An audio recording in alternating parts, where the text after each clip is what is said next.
ایک بار نبی کریم صلی اللہ علیہ وسلم لوگوں میں بیٹھے ہوئے ان سے باتیں کر رہے تھے۔ اتنے میں ایک دیہاتی اب کے پاس آیا اور پوچھنے لگا کہ قیامت کب آئے گی۔ اب صلی اللہ علیہ وسلم اپنی گفتگو میں مصروف رہے۔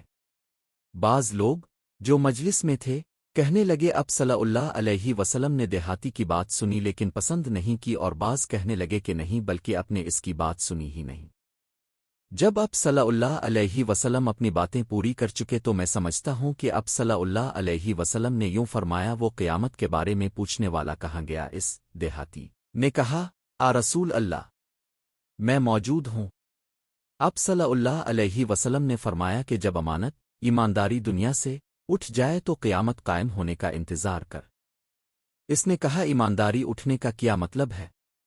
اب صلی اللہ علیہ وسلم نے فرمایا کہ جب حکومت کے کاروبار نالائق لوگوں کو سونپ دیے جائیں تو قیامت کا انتظار کر۔ ایک سفر میں جو ہم نے کیا تھا، نبی کریم صلی اللہ علیہ وسلم ہم سے پیچھے رہ گئے، اور اب صلی اللہ علیہ وسلم ہم سے اس وقت ملے جب عصر کی نماز کا وقت آن پہنچا تھا۔ ہم جلدی وضو کر رہے تھے، پس پاؤں کو خوب دھونے کے بدل ہم یوں ہی سا دھو رہے تھے۔ یہ حال دیکھ کر اب صلی اللہ علیہ وسلم نے بلند آواز سے پکارا، دیکھو ایڑیوں کی خرابی دوزخ سے ہونے والی ہے۔ 2-3 بار اب صلی اللہ علیہ وسلم نے یوں ہی بلند آواز سے فرمایا۔ نبی کریم صلی اللہ علیہ وسلم نے فرمایا، درختوں میں ایک درخت ایسا ہے کہ اس کے پتے نہیں جھڑتے، اور مسلمان کی مثال اسی درخت کی سی ہے۔ بتاؤ وہ کون سا درخت ہے؟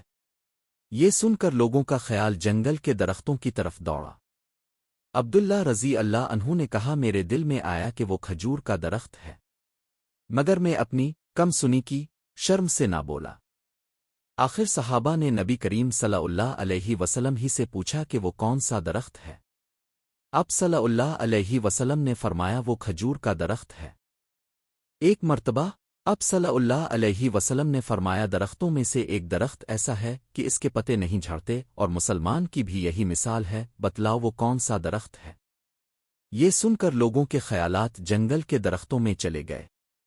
عبداللہ نے کہا کہ میرے دل میں آیا کہ بتلا دوں کہ وہ کھجور کا درخت ہے، لیکن وہاں بہت سے بزرگ موجود تھے، اس لیے مجھ کو شرم آئی۔